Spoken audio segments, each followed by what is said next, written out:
Keep your hands where I can see them. Step back. Why am I being searched? Turn around. Turn around! Stop moving. Hands behind your back. The body camera footage shows Officer C. Harris stepping out of his patrol car at 11:14 p.m. on a Thursday night in October. What the camera records in the next 5 minutes will end his career before the weekend is over, trigger a federal civil rights investigation that reaches 3 levels above his precinct commander, and generate a video that millions of people will watch in silence. Not because they can't believe it, but because they can, completely, and that is the part that stays with them. The man in that car was Anthony Badgett, 31 years old, Assistant Director of the Federal Bureau of Investigation, the youngest person ever appointed to that position in the Bureau's history. 9 years of federal service that had moved faster and reached further than careers twice its length. Fieldwork, task force leadership, a directorial appointment that had made national news when it was announced. Officer C. Harris had no idea who he was walking toward. What Harris did next, on his own body camera, in high definition, with audio that captured every word in sequence, would become one of the most damaging traffic stop recordings in recent American law enforcement history. Before we go any further, drop your city in the comments right now, and if you're new here, subscribe before this video ends. This is the kind of story this channel exists to tell, and you need to see where this goes. Anthony Badgett had moved through 9 years of federal law enforcement the way very few people move through anything, with total focus and without wasted motion.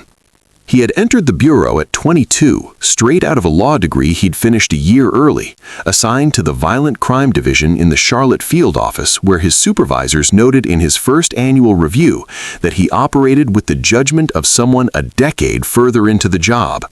He had worked undercover operations. He had led interagency task forces. He had been appointed assistant director at 30, the announcement drawing coverage not just in law enforcement circles, but in national outlets that recognized what the age meant. 9 years. The kind of record that takes most people 25 to build, if they build it at all. That Thursday night, none of it was visible.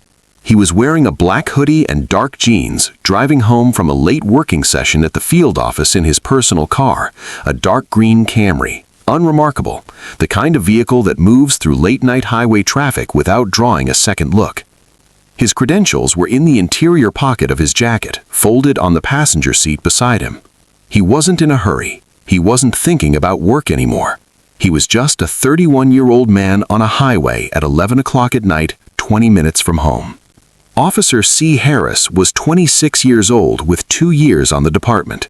His evaluations described him as assertive, self-directed, and confident under pressure, language that read as complimentary until you laid it beside his use of force record, which showed 3 incidents in 24 months.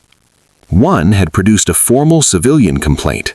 The complaint had been reviewed, closed, and filed without any notation connecting it to the other incidents that preceded it.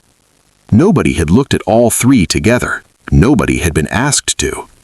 He was running his standard highway rotation when the dark green Camry passed him in the center lane.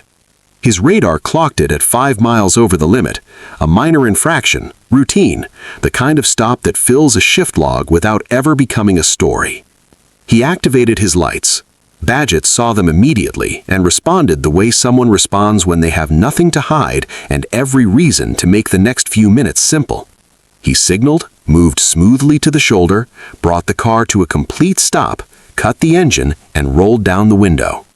By the time Harris reached the driver's side, both of Badgett's hands were resting on top of the steering wheel, visible and still. He was calm, he was cooperative. He had done everything correctly before Harris said a single word. The body camera was running, the audio was clear, and everything that happened next was recorded in the kind of detail that leaves no room for competing versions of events. Harris had been on shift for 90 minutes when he saw the Camry. It was moving correctly, proper lane, consistent speed, nothing that announced itself as a problem from a distance. The kind of car that fills a highway at 11 p.m. without drawing attention, driven by the kind of person who has somewhere reasonable to be and are on their way there without incident. By every observable measure, there was nothing to stop. Harris stopped it anyway. The justification he would write in his report was window tint. The front side windows appeared to exceed the state's legal tint limit, which allowed him to initiate a stop for an equipment violation. It was the kind of reason that is technically available on almost any vehicle if you decide first that you want to stop it, and look for the reason second. The sequence matters because the law is designed to work in one direction, where the observable violation produces the decision to stop, and what Harris did that night worked in the other direction entirely.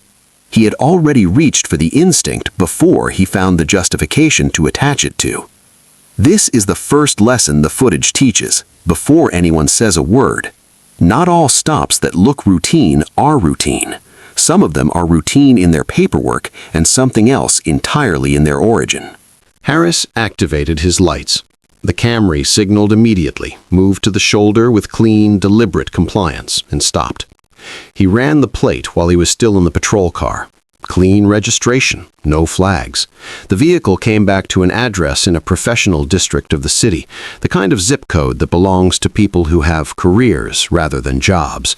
None of it changed his approach. He got out of the car with the particular bearing that some officers develop in their first few years on the job, the bearing that is designed to communicate authority before a single word establishes it. Shoulders back, pace measured, hand resting near the belt with the practiced casualness of someone who wants the gesture to be noticed without appearing to intend it. It is a posture that works in certain situations. It is also a posture that can mistake its own projection for actual authority, which is a different thing, and the difference matters more than the posture ever anticipates. He reached the driver's window and looked in. Anthony Badgett had both hands on the steering wheel. Window already down, engine already off, the interior light on, because someone who understood these moments had learned long ago that visibility was its own kind of safety. He looked at Harris with the patient, steady expression of a man who had been through enough to know that the next few minutes would be determined less by what he said and more by how he said it. Harris opened with the tint. His voice carried the clipped, transactional tone of someone who had decided the temperature of the encounter before arriving at the window. Badgett answered calmly and told him he was welcome to measure it. Harris didn't measure it. He asked for license and registration instead, and the stop moved forward on new ground, the tint already forgotten, the real question already forming, the body camera already recording a sequence that would end somewhere neither of them could see from where they were standing. Harris asked for license and registration the way people ask for things they've already decided won't satisfy them. Badgett answered without hesitation. His license was in his wallet, inside jacket pocket, left side. His registration was in the glove box.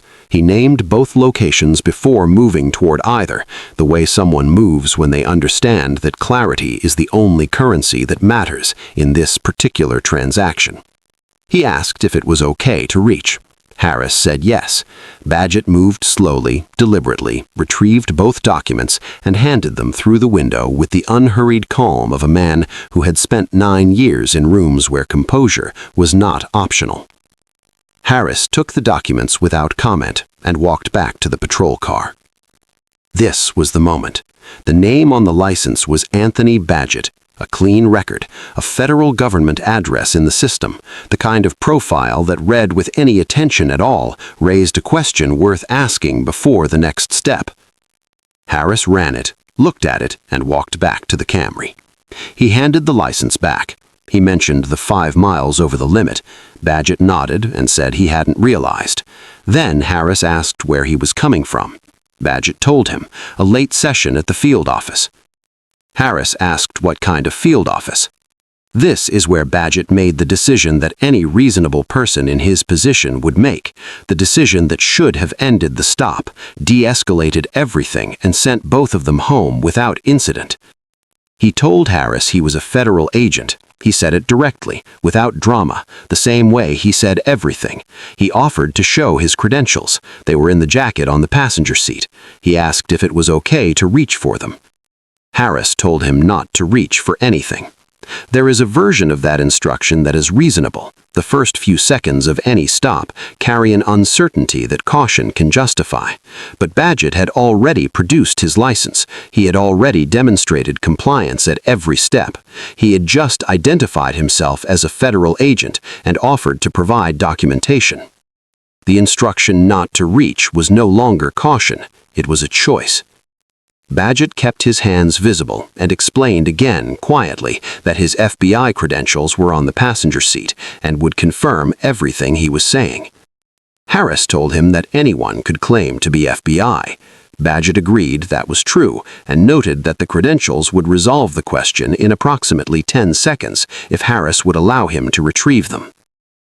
Harris told him to step out of the vehicle. It is worth pausing here, because this is the lesson the footage teaches more clearly than anything a training manual has ever articulated. The moment an officer stops treating new information as information, the moment a federal agent's identification becomes a reason for suspicion rather than a reason to verify, the stop is no longer about the 5 miles over the limit. It never really was. It became about something else entirely when Harris saw who was sitting in that car and decided, before a single word was exchanged, what kind of stop this was going to be. Badgett asked calmly why he was being asked to exit the vehicle. Harris repeated the instruction without answering the question. Badgett opened the door. Badgett stepped out of the Camry the way he did everything, completely, without hesitation, hands where they could be seen. He was 6 feet even, lean, the build of someone who treated physical fitness as a professional requirement rather than a hobby. He stood beside the open door with both hands raised slightly from his sides, not in surrender, just in the universal language of, "I am not a threat and I need you to see that." The highway traffic moved past them in the darkness. The body camera caught all of it. The stillness of the man, the visible hands, the complete absence of anything that any honest observer would describe as threatening. Harris told him to turn around and place his hands on the roof of the vehicle. Badgett asked what this was about. It was not an aggressive question. It was not resistance. It was the question any person has the right to ask when they have committed a minor traffic infraction, complied with every instruction, identified themselves as a federal officer, and are now being directed to assume a search position on the side of a highway at 11 o'clock at night. It was, in fact, the same question that 9 years of investigative work had trained Badgett to ask in every situation. What is the actual basis for what is happening right now? Harris didn't answer it. He moved instead. His hand closed around Badgett's left arm and pulled, rotating him toward the car in a single motion that had the mechanical quality of something rehearsed. Badgett's chest met the roof of the Camry. His cheek was an inch from the metal. He did not pull away. He did not twist. He said evenly that he was not resisting and asked again for a reason. Harris told him to stop tensing up. Badgett said he wasn't tensing. His voice was still controlled, still operating at the register of someone who understood that the worst possible outcome of this moment would be caused by anything that could be characterized as a struggle. He had spent 9 years understanding how narratives get constructed after the fact. He knew the body camera was running. He knew the audio was capturing everything. He stayed still and kept talking because talking was the only tool available to him that couldn't be misrepresented as a threat. Then Harris yanked both arms backwards simultaneously and Badgett's balance went. The sweep happened fast, a leg behind his knees, a downward push on his upper body, and then the asphalt came up with the kind of speed that the body never fully anticipates regardless of training. The sound the body camera captured was not dramatic. It was worse than dramatic. It was the flat, dense impact of a person hitting a surface that doesn't give. Right shoulder first, then the side of his head. The highway's heat had been absorbed by the asphalt all day and released into the October night, and Badgett's face was now pressed against it. Harris put a knee between his shoulder blades. Here is what the footage shows and what no after-action report will be able to reframe. A man who had not raised his voice, not raised his hands in anything but compliance, not taken a single step that any camera from any angle would characterize as resistance, pinned to the ground on a public highway because an officer ran out of patience for being questioned. The cuffs went on. Harris keyed his radio. Suspect in custody, resisted during extraction. The body camera recorded those words too, and the body camera had recorded everything that preceded them. Both statements could not be true. One of them was on tape. The call came into the precinct at 11:21 p.m. Not to the front desk, not through dispatch, directly to the duty sergeant's personal department line, the number that exists for communications that cannot wait for the normal channels and cannot afford to be misrouted. Sergeant Patricia O'Coffer had been in the middle of routine paperwork when the phone rang. She answered it the way she answered everything at that hour, efficiently, expecting nothing unusual. The voice on the other end identified itself as the duty supervisor at the FBI's regional field office. It was not a casual call. The tone carried the specific quality of someone who is being professionally measured while also being genuinely urgent, the voice of a person who needed something done immediately and understood how they asked for it would determine how fast it happened. An assistant director had left the field office 40 minutes ago. His personal tracking app, standard bureau protocol for senior officials traveling alone at night, had flagged a stationary position on the Eastfield Expressway for 11 minutes. He had not checked in. His phone was going to voicemail.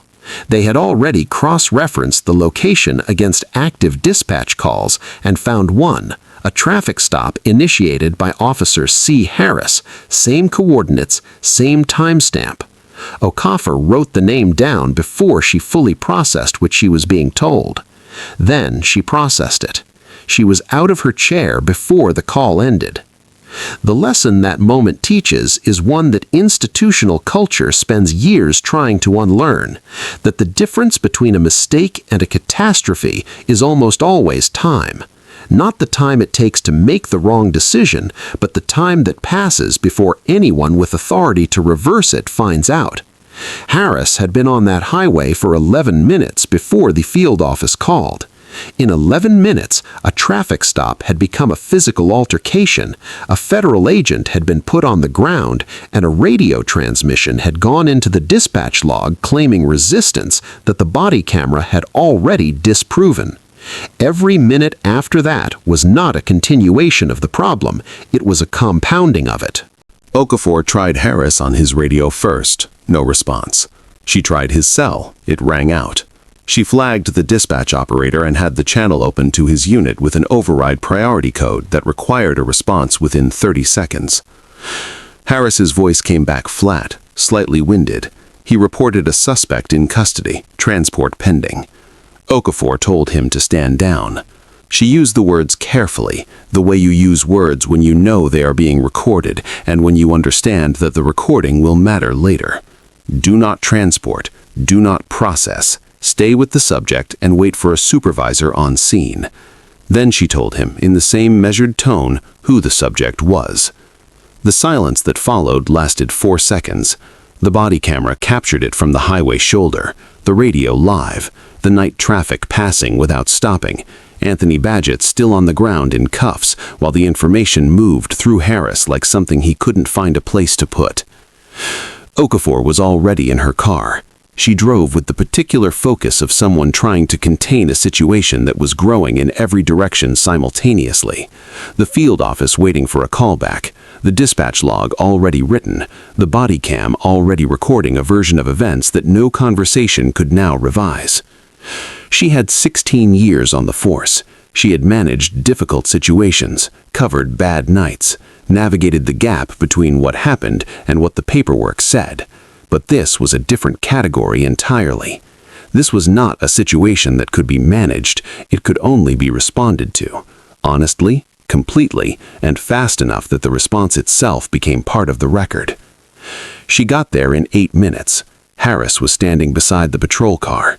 Badgett was sitting on the shoulder of the highway, hands still cuffed behind him, a mark along his jaw where it had met the asphalt, his jacket sleeve torn at the shoulder seam.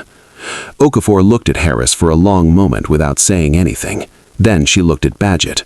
Then she reached for her own radio and called it in as a federal incident requiring immediate command notification. There was no version of the next 72 hours that was going to be easy, but there was a version that was honest. She had arrived in time to make sure that version was the one that got written down. Okafor uncuffed Badgett herself. She did it without being asked, without waiting for Harris to move, without any procedural hesitation that might have looked on camera like a department still deciding which side of this it was on.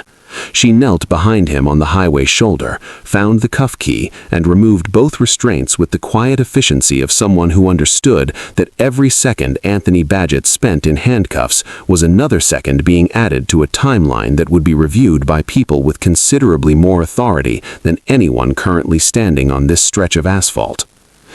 Badgett brought his arms forward slowly. He rolled his right shoulder once, the one that had taken the impact, and said nothing. He stood up without assistance. Okafor asked if he needed medical attention. He said not yet. She nodded and turned to Harris. She told him to retrieve the jacket from the passenger seat of the Camry. Harris opened the door and lifted the jacket. The interior pocket was visible from where Badgett stood. Okafor did not instruct Harris to open it. She looked at Badgett and asked if he would like to present his credentials. It was a small thing, the phrasing, "Would you like," rather than "please show us." But it was not accidental. She was giving him back something that the last 20 minutes had taken from him: the agency, the choice, the acknowledgement that he was a person with authority in this situation, not a subject being processed through it. Badgett reached into the interior pocket and removed the credential folio. He opened it and held it where both of them could see. The photograph, the badge, Assistant Director, Federal Bureau of Investigation. His name in the format that federal credentials use, precise, institutional, carrying the weight of the organization behind it in the way that a driver's license simply cannot. Harris looked at it for a moment that the body camera recorded in full. There is a specific expression that appears on a person's face when the architecture of a situation they built collapses all at once. Not guilt exactly, not fear exactly, but the particular look of someone whose certainty has just been replaced by consequence and who hasn't yet found a way to stand inside the new reality. Harris had that expression. The body camera had it on record from 3 feet away. Badgett closed the folio. He looked at Harris with the steady, unhurried attention of someone who has conducted enough interrogations to know that silence, applied at the right moment, communicates more precisely than any sentence. He didn't speak. He didn't need to.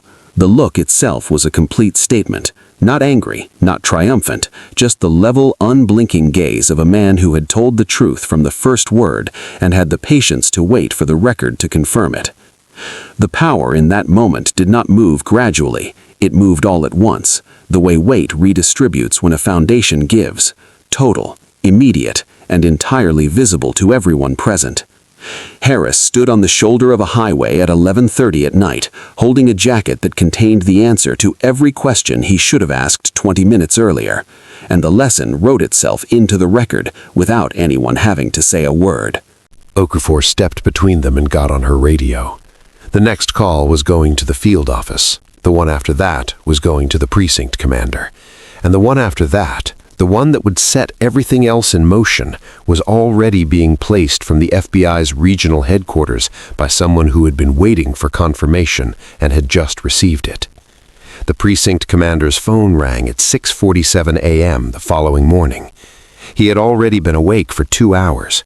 Word had moved through the department overnight the way bad news always moves, faster than anyone tries to contain it, and in more directions than anyone thinks to monitor.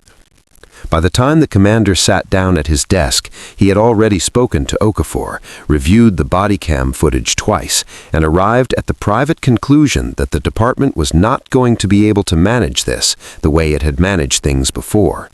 The footage was too clear. The subject was too credentialed, and the organization that employed him was not the kind of organization that filed a complaint and waited. The call was from the Department of Justice. Not the FBI's legal counsel, not a field office liaison, the Civil Rights Division of the Department of Justice, calling to notify the department that a federal civil rights investigation had been opened under 18 U.S.C. Section 242, Deprivation of Rights under Color of Law. The investigator on the line was professional, precise, and entirely without the diplomatic softening that characterized calls from agencies that needed something from the department. The DOJ needed nothing from the department. It had the body cam footage, the dispatch recording, the field office's timeline, and a 31-year-old assistant director with a torn jacket sleeve and a mark along his jaw that a department physician had photographed at 12:40 a.m. The investigation was not a possibility being explored. It had been opened, it was active, and its scope, the investigator noted before ending the call, extended beyond Officer Harris to the supervisory culture that had produced his complaint record, reviewed it in isolation 3 times, and cleared it 3 times without once asking what the pattern meant. This is the lesson that moment delivers with absolute clarity, that there is a fundamental difference between an internal affairs review and a federal civil rights investigation, and that difference is not procedural, it is structural. Internal affairs operates within the institution. It reviews the officer's conduct against the department's own standards, using the department's own investigators, reporting to the department's own command. It is, by design, a system that asks the institution to evaluate itself. Federal civil rights enforcement operates outside that structure entirely. It doesn't ask the department what its standards are. It applies a different standard, constitutional, federal, non-negotiable, and it has the subpoena power, the investigative resources, and the jurisdictional authority to go wherever the evidence leads, regardless of whose career sits in the way. Harris's union rep arrived at the precinct at 8:15 a.m. with the specific confidence of someone who had navigated disciplinary proceedings before and considered this manageable. He had reviewed the body cam footage. He had a strategy. Excessive force cases at the municipal level followed a familiar pattern, and he knew the pattern well. He was in the commander's office for 11 minutes before he came back out looking like a man who had just been told that the game he'd prepared for wasn't the game being played. The union could represent Harris in a departmental proceeding. It could file responses, request hearings, negotiate outcomes within the jurisdiction of the precinct and the city. What it could not do, what no municipal union in the country had the standing to do, was intervene in a federal civil rights investigation. The moment the DOJ opened that file, Harris stopped being a department personnel matter and became a federal defendant. The union's tools were designed for one arena. He was now standing in another one entirely. Harris was placed on unpaid suspension by noon. His badge and service weapon were collected by Okafor personally. He sat in a plastic chair in a hallway outside the commander's office and waited for instructions that kept not arriving, while 2 floors above him, investigators with federal authority were reviewing every stop he had ever made, every report he had ever filed, and every complaint that had ever been closed without anyone connecting it to the ones on either side of it. The local shield had limits. He had just found them. The trial lasted 6 days.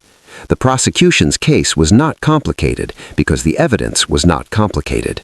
They played the body cam footage first, all 5 minutes and 40 seconds of it, unedited, in sequence, without narration or commentary. They let it run in a silent courtroom and trusted that what it showed would do the work that no opening argument could do as efficiently. A man who identified himself as a federal agent. A request to verify that identification refused. An instruction to exit a vehicle for a traffic infraction that carried no legal basis for a search. A physical extraction that the dispatch log described as a response to resistance that the footage showed did not exist. The jury watched it once. The judge allowed it to be played a second time at the prosecution's request. No one in the courtroom looked away. The dispatch recording came next. Harris's own voice, calm and deliberate on a recorded channel, reporting a suspect who had resisted. 12 seconds after the body cam showed a man with his hands raised, being swept off his feet on a highway shoulder. The pattern evidence came last. 3 use-of-force incidents, 3 civilian complaints, 3 separate internal reviews that had each looked at one file and seen an isolated event rather than a sequence. The prosecution's final exhibit placed all 3 side by side on a single display and asked the jury to do what no internal investigator had ever been asked to do: look at them together as a body of conduct and determine what they added up to. The jury deliberated for 7 hours, guilty on all counts. Harris was terminated the same afternoon the verdict was read, the department moving with the speed of an institution that understood the only remaining variable it could control was how quickly it demonstrated that the outcome was unambiguous. His credentials were already in the property room. The termination paperwork added nothing that the footage hadn't already established. The sentencing came 4 weeks later. The judge reviewed the pre-sentence report, the pattern evidence, and the false radio transmission, the lie told on a recorded channel about a man who was already on the ground, and noted that the transmission was not a mistake made under pressure. It was a choice made in the belief that the record could be shaped after the fact. That belief, the judge said, was precisely what federal civil rights law existed to correct. Harris was sentenced to federal prison. Anthony Badgett returned to his office on the Monday following the verdict. He had not taken extended leave. He had not made public statements beyond what the Bureau's communications team had released. He had continued doing the same work he had been doing for 9 years, the same work he had been driving home from on the night a traffic stop became something the country spent 6 months talking about. He still drove the same route home. He still drove at exactly the speed limit, not from anxiety, but from the particular discipline of someone who had learned, earlier than most, that the space between what is legal and what gets you stopped is not always governed by the law. The jacket with the torn shoulder seam was in an evidence locker somewhere. The credential folio that Harris had held on a highway shoulder at 11:30 at night, the one that answered every question he should have asked before he reached for anyone's arm, had been returned. It sat in the same interior pocket where it always sat. Badgett carried it every day, the way he had always carried it, not as protection, not as a shield, but as identification, as the straightforward confirmation of who he was and what he did, and why, on a Thursday night in October, he had been driving home from a federal building at 11 p.m. The lesson the case left behind is not a complicated one, but it is an important one. The camera does not care about rank, about confidence, about the narrative constructed on a radio channel after the fact. It records what happens in sequence, without interpretation, without the editing that memory and self-interest apply to events after they occur. Harris had operated for 2 years in the belief that his version of events would always carry more weight than the version held by the people he stopped. What he had not accounted for was the version held by his own body cam, the one that had no stake in the outcome, no union to call, no report to file, just the footage, in order, exactly as it happened. That footage is now used in 3 police academies as a required case study in what the consequences of a false post-incident report look like when the incident itself is already on tape. It is shown without commentary in the first viewing and discussed in detail in the second. The discussion, according to every instructor who has run it, tends to follow the same arc: disbelief, then recognition, then the long, uncomfortable silence of people confronting the gap between what they assumed and what the record shows.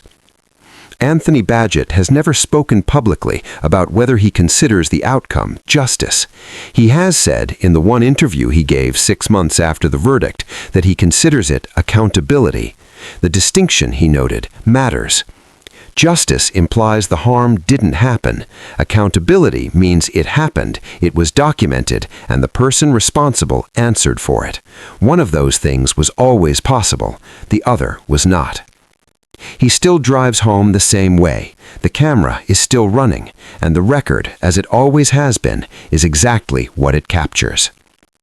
If this story held your attention from the first frame to the last word, if it made you think about what the camera sees that reports don't capture, about what accountability actually looks like when the evidence is undeniable, share it with someone who needs to hear it. Stories like this one matter not because they are rare, but because they are documented. The camera changed what was possible. What we do with the footage is still up to us. If you want more stories about power, accountability, and the people who refuse to let the record be rewritten, subscribe right now. We have more. Every single one is worth your time, and this channel is just getting started.